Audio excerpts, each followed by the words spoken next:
Hi, my name is Sinis, and today I'm going to be taking you through the underground world of OnlyFans agencies. So, now this is something that not many people know about.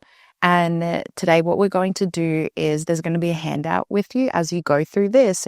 And basically, we're going to deep dive into this world and understand what OnlyFans is, what are OnlyFans agencies, and why this is something that is taking a generation by storm.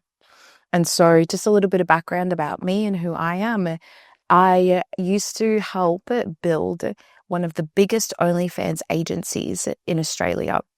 And so we're going to get into exactly what that is, why I thought that was okay, and then the three main elements of what an OnlyFans agency is, and then what we can do to be able to be equipped to be able to just combat this issue and be able to spread more awareness and education to people. And so to begin with, what is an OnlyFans agency? So an OnlyFans agency assists creators on the platform by helping them grow their profiles and increasing their earnings. These agencies offer a range of services, such as account management, content strategy, and marketing advice, all aimed at optimizing the creator's success. They often promise to save creators time, help boost their follower base, and maximize earnings, without the creators having to handle everything themselves. Once a creator reaches a certain point with their OnlyFans profile, they often outsource account management to agencies, allowing professionals to maintain and grow their presence. Agencies also play a key role in recruiting new creators to the platform, identifying potential influencers to join and to collaborate with. So why did I think it was okay to work for an OnlyFans agency? So you can see here as well in your worksheet that basically the way that we are so inundated in our culture is we are softly influenced and softly manipulated to think that something like this is a desirable dream that women should have. We have never seen in a generation before where becoming a sex worker is seen as a legitimate career path and something that women should aspire to do and aspire to be. And so the first example we have here is an article that was saying that Britney Spears' staggering OnlyFans earning potential revealed, and it's more than she ever made from music. And so imagine you're a young girl and maybe you look up to Britney Spears, you wanting to get into music, and you see something like that and you're going to go, well, why would I spend all this time and effort trying to do something like singing when I could just jump onto OnlyFans and make all this money? And then the second one we see is Iggy Azalea boasts that she's spending all of her OnlyFans earnings on cars, boats, and diamonds, and admits that her only goal is to get even richer after making millions on the adult website. And so these are mainstream articles taken from mainstream publications. And the thing is, these are just two of millions of articles. And so we are inundated with this positive message about OnlyFans and that jump on this, you're going to make all this money. It's made all these people so rich. And this is so empowering. This is so liberating. This is the way you achieve your dreams. So don't go sing. What's the point in doing that? You might as well just jump onto OnlyFans. And so the thing is, everyone's kind of heard of OnlyFans, but no one really understands how it came to exist. And so OnlyFans is an online platform and app that was created in 2016, and it allows people to pay for content, photos, videos, and live stream, and through a monthly membership. And initially, it was marketed as a way for YouTubers, fitness trainers, models, and public figures to monetize their profession. But in 2020, it exploded as a not safe for work platform. And so not safe for work is basically pornography. And so that's why now we see that OnlyFans is basically the new go-to porn platform in our generation. And so if you flip over to the next side, and what percentage of OnlyFans is porn? And so it is estimated that there is around 70 to 80% of the platform's content is graphic. And so that means that OnlyFans has evolved into a major hub for not safe for work content consumption. And now that we understand the history and context behind the platform, let's get into my personal experience.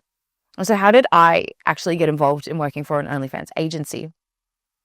Well, when I was asked to help to build the agency, for me, it seemed like a fantastic business and career opportunity. One of the former owners was an ex-criminal defense lawyer. Two of the owners were already quite well known and successful in OnlyFans. And then I come from a background of business and marketing and startups. And so with that mix of expertise, it made sense as to why this would seem like a legitimate and profitable business opportunity. And so OnlyFans isn't really seen as exploitation. It's viewed as a business, as a career path, and it's viewed as a legitimate way for women to be able to make money in this world. And so for me, my lens was, I've heard of OnlyFans. I don't really know what it was. I knew people that were on the platform. They seemed happy. They seemed like they were making a lot of money. So this just made sense. And so for me, I thought it was positive, a modern way to monetize content. I thought it was liberating, and it was a platform where you could almost sell anything. And then I thought it was easy money. And so this is the exact perspective that so many people have when they first get involved with something like OnlyFans. And so now we're going to go through the 3 main elements of what an OnlyFans agency is. So now we kind of understand a little bit about what OnlyFans is and why this is seen as such a positive in our culture and what our culture is screaming at us to think about OnlyFans. And so now we're going to look into the underground world of agencies. And so element 1 of an OnlyFans agency, specifically the one that I worked at, is account management. And so one of the biggest draws to OnlyFans compared to traditional adult content is the illusion of personal connection. Unlike mainstream adult content, where viewers consume media from nameless and faceless individuals, OnlyFans creates a direct and intimate relationship between the creator and the subscribers. And so if you come along onto the next page, how they do this is through personal interactions. Fans follow creators that they've already seen on social media, and it builds a sense of familiarity and exclusivity. There's custom requests that subscribers can request specific content tailored to their personal preferences, creating a deeper level of engagement. And then there's also pay-per-view content. So creators will send out mass messages, and it's all different types of content that they send to their subscribers, but it remains locked until the fan pays to unlock it. And this allows creators to maximize earnings beyond the monthly subscription fee. And so this entire system is strategically managed by agencies, ensuring creators maintain high engagement, maximize revenue, and keep fans feeling personally connected. When in reality, many of these interactions are not even run by the creators themselves. And so there's an example that we have here on the page as well. And so that's a screenshot of what it looks like when you're having a conversation as a subscriber with a content creator on OnlyFans.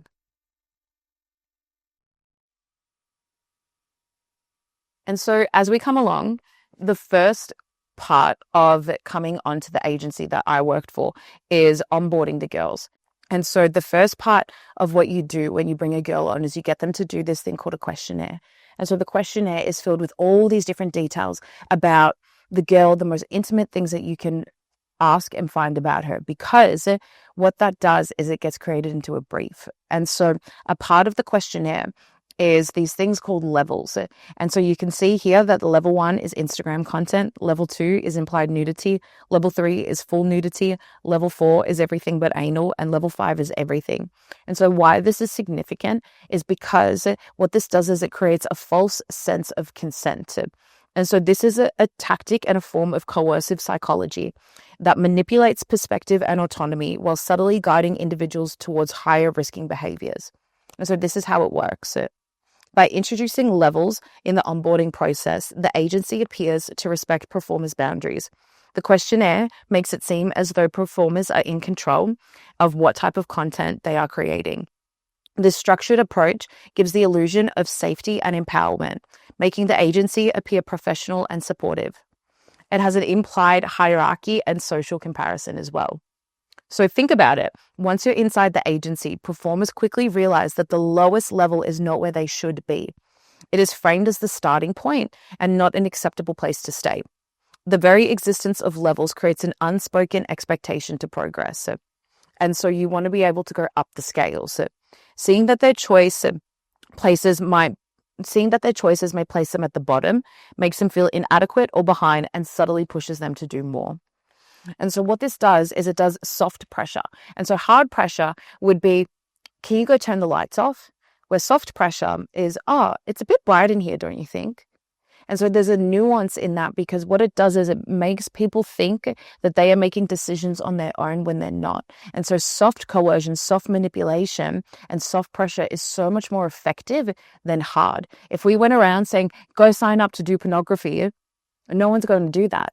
But if you say, look at these OnlyFans creators, look at how much money they're making, look at the life that they get to live. Do you want to live a life of your dreams too?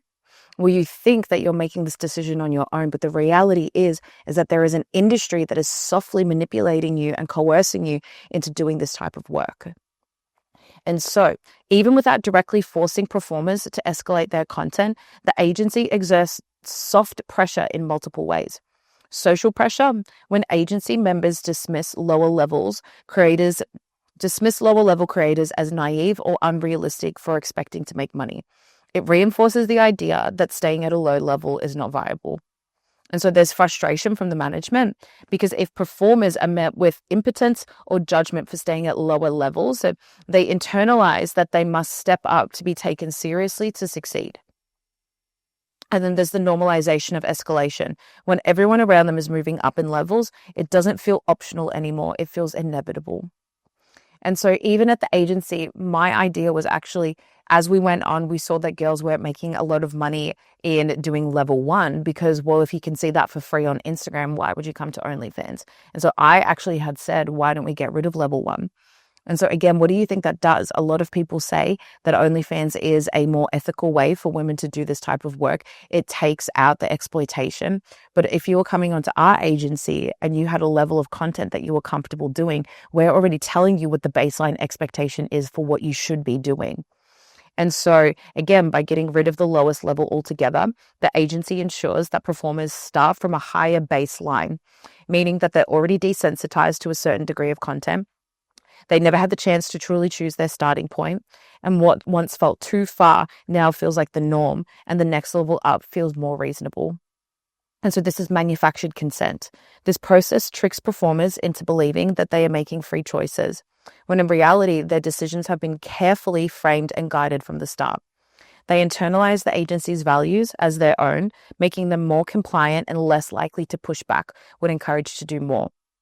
Once the questionnaire was completed, a brief was created detailing the girl's personality, interests, and any specific selling points that could be leveraged.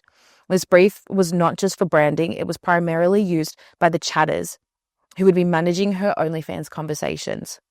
And so the role of the chatters, these are the hidden workforce behind OnlyFans. And so chatters were the backbone of account management. They were essentially salespeople trained to build emotional connections with subscribers to maximize revenue.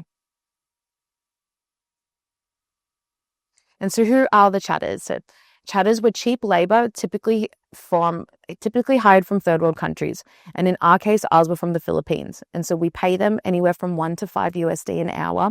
And they work anywhere from 6 to 7 days a week, often for 12 to 16-hour days. And so their role is to basically manage multiple girls' accounts. And they're constantly switching between them. They had sales targets, they had KPIs that were tracked that they had to reach every single day because it was commission-based goals for each shift. And they were specifically trained in the girlfriend experience. So it's a manipulation tactic designed to make subscribers feel emotionally connected, encouraged, and it encourages them to spend more money through tips, custom requests, and locked content. And so these chatters are not the creators themselves, but were often ones forming relationships with the subscribers, making them believe that they were speaking directly to the girl. And so this is one of the biggest illusions that we must shatter when it comes to OnlyFans, because the whole allure is that the girl is saying, come talk to me on this platform. But what we can see here is you're not even speaking to the girl. You're speaking to some third party offshore in a foreign country that is being specifically trained in how to make as much money as possible off these subscribers. And so we come now into an account audit.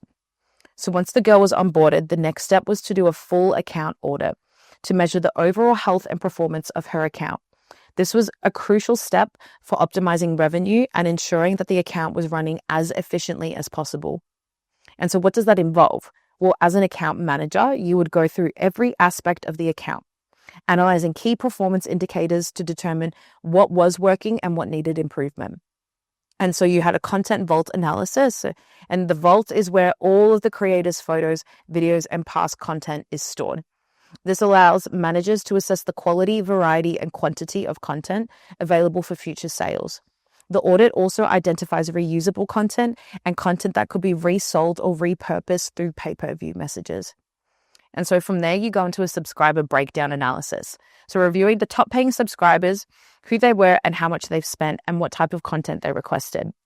From here, you analyze the chat history to see what conversations drive the most money, and you look at followers' demographics to identify patterns and sales trends. And then from there, it's sales and conversion optimization. So tracking pay-per-view messages, which are performing the best and which ones are underperforming. From here, you identify all upsell opportunities, what's working and what strategies can be improved. And you adjust the pricing strategy based on similar accounts and what they're charging. And so at the end of the audit, the goal was to refine the content strategy, improve conversations, and maximize revenue by fine-tuning every detail of the account. And so from here, we go into the marketing strategy. And so that was my role. My role was to come into the agency and to build the marketing division. And so after auditing the account, the next step was to create a custom marketing strategy to maximize engagement and revenue. This phase was crucial because unlike traditional adult content, OnlyFans relies heavily on direct-to-consumer marketing and social media presence. So what does this actually involve? Well, my role was to do a content planning and strategy call.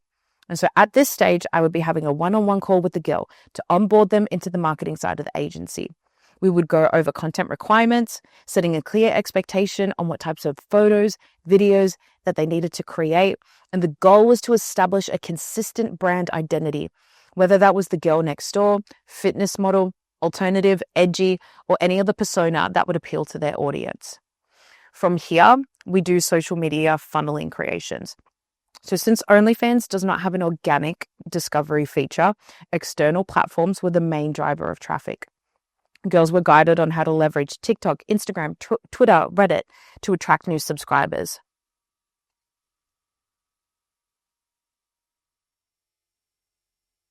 And so we analyzed which platforms worked the best for them and tailored content to drive traffic to their OnlyFans. From here, we would use viral growth tactics and collaboration. We encourage girls to collaborate with other creators to cross-promote. Hashtag research and trending content strategies were developed to boost engagement. And for girls who weren't comfortable showing too much publicly, we crafted safe for work teasers to attract curiosity and funnel users to OnlyFans. And so the content requirements and posting schedules. Each girl had a specific posting schedule for both OnlyFans and social media. They're advised on how often to drop pay-per-view content and how to time custom requests to keep subscribers engaged.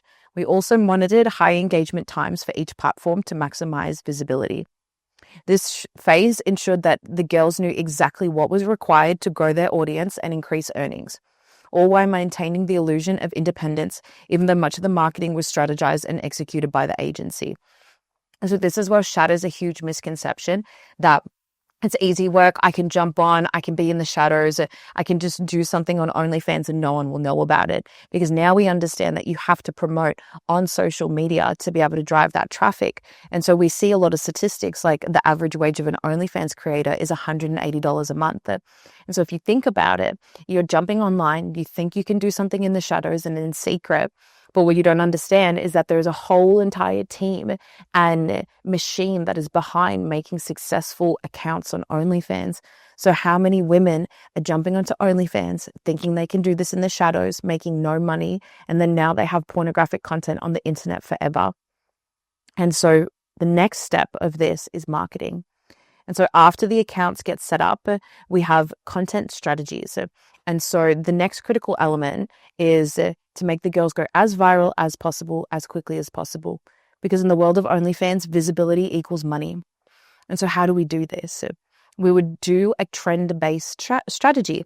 And so we had actually hired a marketing expert whose sole job was to study social media trends. Every day, this expert would analyze what was trending on TikTok, Instagram, Twitter, Reddit, and send us a list of specific content ideas. These trends were then adapted for each girl based on their persona and niche. And so the daily content requirements, so during our marketing call, each girl was given a specific list of content that they needed to film for that day. And so these content requirements were non-negotiable. And if a girl wasn't posting, her engagement would drop and she would lose potential subscribers.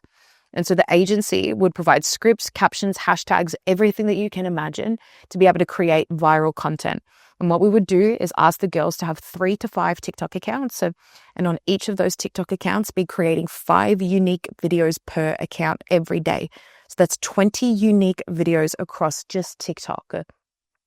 And so you can imagine the volume that is going out of hyper-sexualized intentional content that is being created to target men, to be able to pull them into funneling systems to bring them to a porn platform. So the magnitude of this is insane. In 1 week at the agency,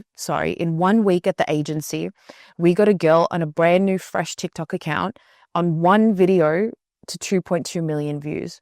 So you can imagine, if that's one agency in Australia with one girl on one video, how inundated is our social media with this type of content. And so here we actually have screenshots that were taken from my phone. And so these are the social media requirements that we would ask for the girls. And so you can see them here. Hey, Victoria, as discussed here, the TikTok standards will be following to ensure maximum performance from every upload. 5 TikToks every day, no exceptions. No skipping days, sticking only to video examples, no reposting, more energy. TikToks can't be too long, good lighting, wider frames.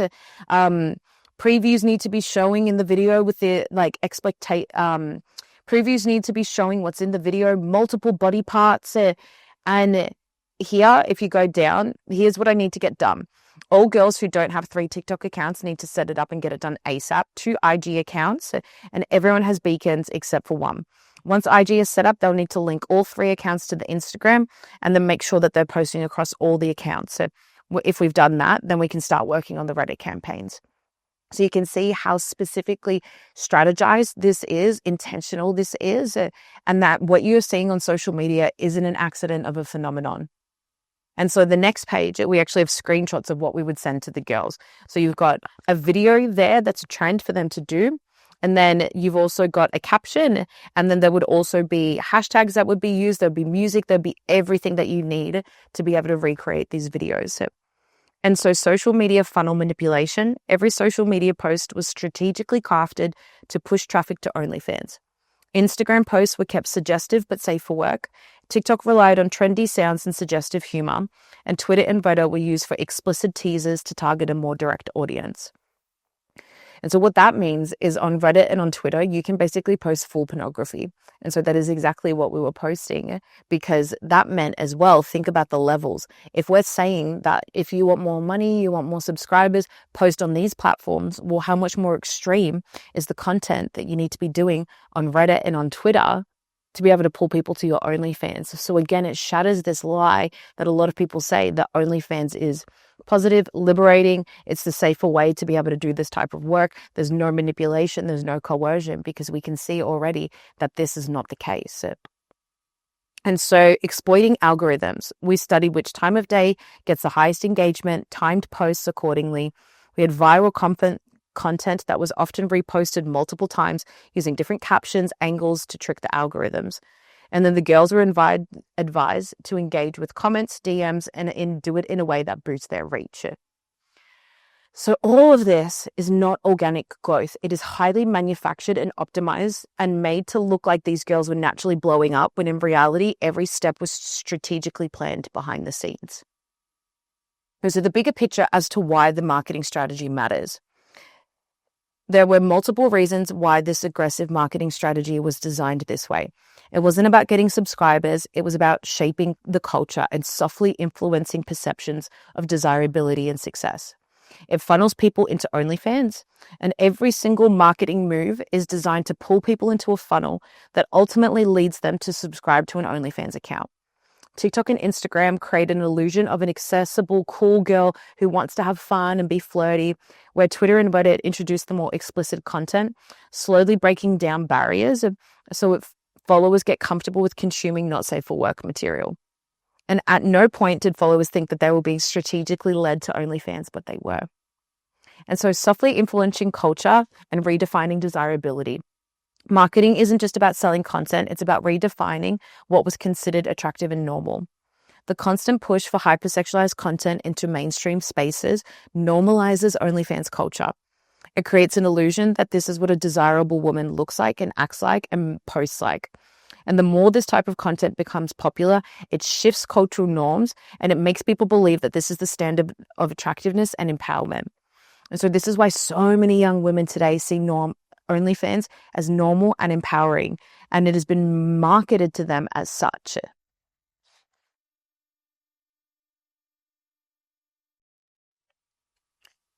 And so we also see examples of natural recruitment. And so one of the most powerful marketing tools is women influencing other women.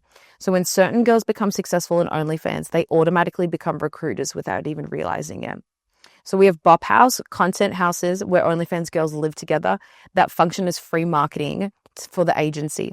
Young women watching them starting to think they're making money, traveling, living in mansions. Why can't I? If I start an OnlyFans, I'll be just as successful as them. And I've even personally had two 15-year-old girls come up to me and tell me that they thought the only way that they could be happy and travel is to do OnlyFans. And so this creates a cycle of natural recruitment where more and more women are influenced to join the industry, not because they were directly recruited, but because they saw it normalized and glamorized all over social media. And this is why OnlyFans marketing is bigger than just sales. It's engineering cultural shifts without people even realizing it. And so we even come into the power of sex work, TikTok, and social media influence. And so one of the most powerful recruiting tools for OnlyFans isn't agencies, ads, or direct outreach. It's sex worker TikTok and influencers who normalize and glamorize the industry. This is why TikTok has played such a massive role in shifting perceptions about OnlyFans and sex work in general. Because unlike traditional porn, which has always had a stigma, OnlyFans was marketed as something different. It was entrepreneurship, female empowerment, financial freedom, a luxurious lifestyle. It was no longer about selling explicit content, but it was about selling a dream. And so influencers who have helped shift this narrative are people like Anna Paul. Anna Paul is one of the biggest Australian influencers who built her following by posting wholesome, relatable, and lifestyle-focused content, which subtly was promoting her OnlyFans. She wasn't just posting adult content, she was showing luxury travel, shopping, financial freedom, and her fans didn't just see her as an adult creator, they saw her as a down-to-earth fun girl who just happens to be doing OnlyFans. So her success made thousands of young women start considering OnlyFans, not because they wanted to do sex work, but because they wanted the lifestyle that they were being sold. And this is how marketing manipulates perception. It doesn't sell content, it sells an illusion of success, freedom, and happiness. And so we also see another one here in America who is Sophie Rain. And Sophie Rain is another key figure in the normalization of OnlyFans, especially within the younger, everyday audiences. Known for her edgy, honest, and unfiltered approach to life online, she's built a strong following, mixing vulnerability with empowerment. She often framed her OnlyFans journey as one of self-love, freedom, and taking control of her body and finances. With a mix of authenticity and boldness, she made sex work seem not just acceptable, but smart, empowering, and trendy. Her presence blurred the lines between regular influencing and adult content creation. So many girls don't see her as a porn star, just as a confident, outspoken woman making money on her own terms. And so we even have another one here, Ari Krista. And so I don't have examples in here because I just recently had this happen, but she is also an OnlyFans creator. She is also a mattress actress, is what she promotes herself as. And L'Oreal Paris just did a campaign with her. And this is one of the most biggest makeup brands that we have in our world that have now hired a porn star to be able to market makeup to teenage girls. And so why this matters is because the sex worker side of TikTok is one of the most powerful weapons that keeps recruiting and normalizing the industry. It removes stigma, creates natural recruitment, and it downplays the negatives. And so this is why you see that this has taken our culture by storm. We are inundated with this because of the way that it is so easy for this to germinate in social media and turn into the absolute mega machine that it is today.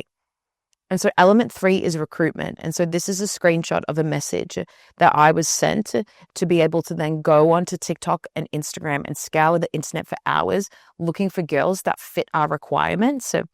And we would send them these messages. And so the biggest requirement was, are they already posting provocative content? And then from there, if they are posting provocative content, do they look young? Because we realized that the younger the girl was, the more money she made. So we started looking for girls that looked like they were 18, already posting provocative content, and we would directly message them to see if they either already had an OnlyFans or were interested in doing OnlyFans. And so from here, we can see as well that there's no difference between me standing on a street corner, going up to girls that look 18 and saying, hey, we think that you're really cute. Have you ever considered doing pornography? That's grooming and that's predatory. But yet, because it's behind the guise of a computer screen, people think that it's not the same severity as if we were doing it in real life. But there is no difference between the two. And so now we can understand how predatory OnlyFans agencies are. They are scouring the internet looking to be able to groom girls into doing porn.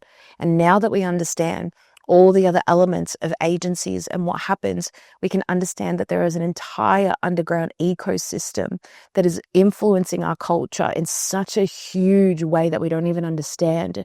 And so this is so much bigger than just girls doing OnlyFans, but this is about how our culture and our world is being influenced. And what is that doing for relationships, for our youth, their lens of their identity and their self and partners and sexuality.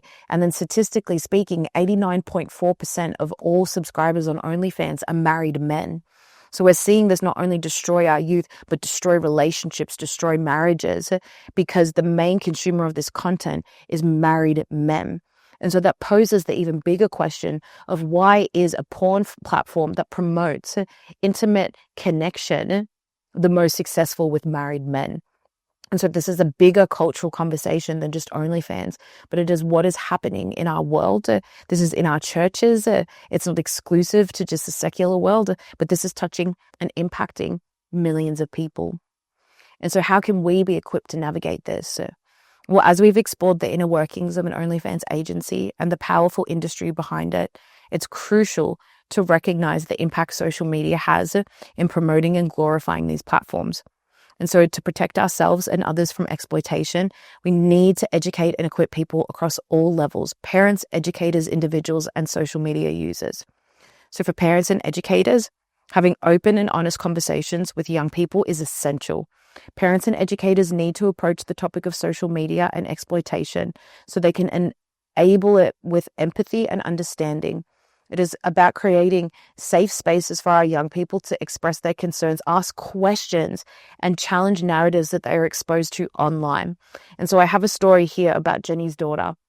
And so she was at a public school in Redding, California.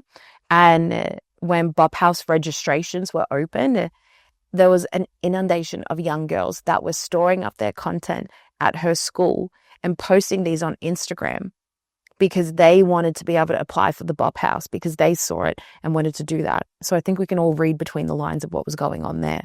And so Jenny's daughter actually came to her and was like, "Mum, this is crazy. Girls are literally taking pornographic photos and putting them on Instagram because they want to be able to apply for the Bop House when they're 18. And these are 13, 14-year-old girls. And so because Jenny was able to have open dialogue with her daughter, they had spoken about these things, her daughter understood this. She wasn't enticed. She wasn't drawn into this. And she was able to reject that and to be able to go, no, I see that this is wrong. But that only came because Jenny has been having these conversations with her daughter, is aware of what's happening online, is aware of the type of people that young people are following. And so her daughter felt safe enough to be able to have these conversations with her. And so I think that we can all do that with our young people and open up for dialogue. Who are you following? Why do you like them? Why are you interested in them? And even doing things like that, we can see in this story, will mitigate so many unnecessary issues.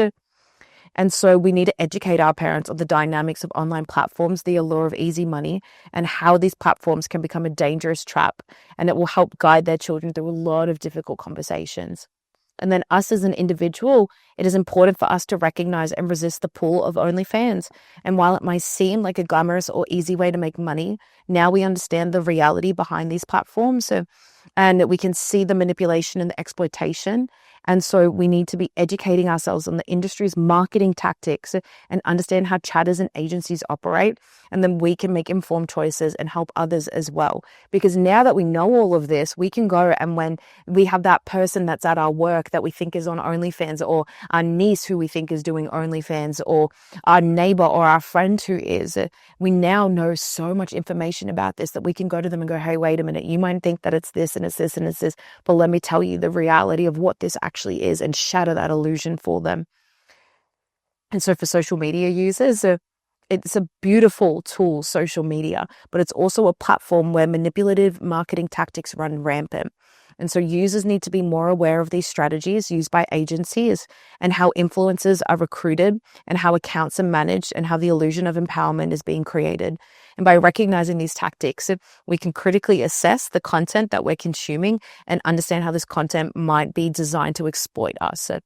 And so literally in talking about this with young teenage girls, I've had girls mirror language back to me of, wow, now that I know this, I understand that I'm being softly manipulated and I want to reject it and I want to be countercultural. I've literally had girls mirror that back to me. And so it again just comes down to understanding what's going on. What am I seeing online? Wait a minute, I can identify that. I know what that is, and I'm not going to get sucked into it, and I'm going to walk a different way. And I think that is so important and so powerful and so critical that we help our young people to learn how to analyze social media, not just consume it. And so practical steps is shattering the illusion. And so, as I said, when I speak in schools, breaking the illusion is key. And many young girls believe that what they see online is real, when in fact it's curated and fake. And so by showing them the truth of this glamorous behind the scenes lifestyle, we're able to shatter that for them. And so the other most critical component in this is empowering men. Because now we understand the statistics is it's mainly married men that are consuming this platform. And across the board, when it comes to pornography consumption, it's young men that are consuming this. And so how do we get young men to understand that they are being targeted, manipulated, and coerced by a mega industry? The porn industry is a multi-billion-dollar industry. And the whole intent of it is literally just to take money off men. That is it. And so now we know that there is this entire underground ecosystem that is so strategic and sophisticated in how it's targeting men, that we can now champion men to say, hey, when you jump on your phone, you're not bad because you're inundated with this, but it's actually specifically targeted to do that to you.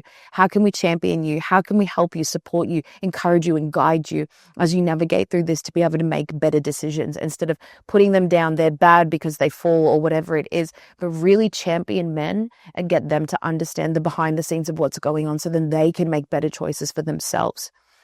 And then again, educating parents. The most important thing is having healthy parents that can have these conversations to create healthy young people. And so the younger we can have conversations with our little ones about good pictures, bad pictures, seeing things online that aren't real, that might not make you feel good, the more we can do that and the earlier we can do that, we are going to mitigate so much of this issue. And so I think that these are the most important and practical and achievable and realistic steps that we can take in building a new culture and seeing this become a thing of the past. And so thank you so much for coming through and jumping into this with me. I hope that you have been able to learn something new, take away something that is very practical, reasonable, and achievable for you to now go and implement in your life and champion other people to do the same. So thank you.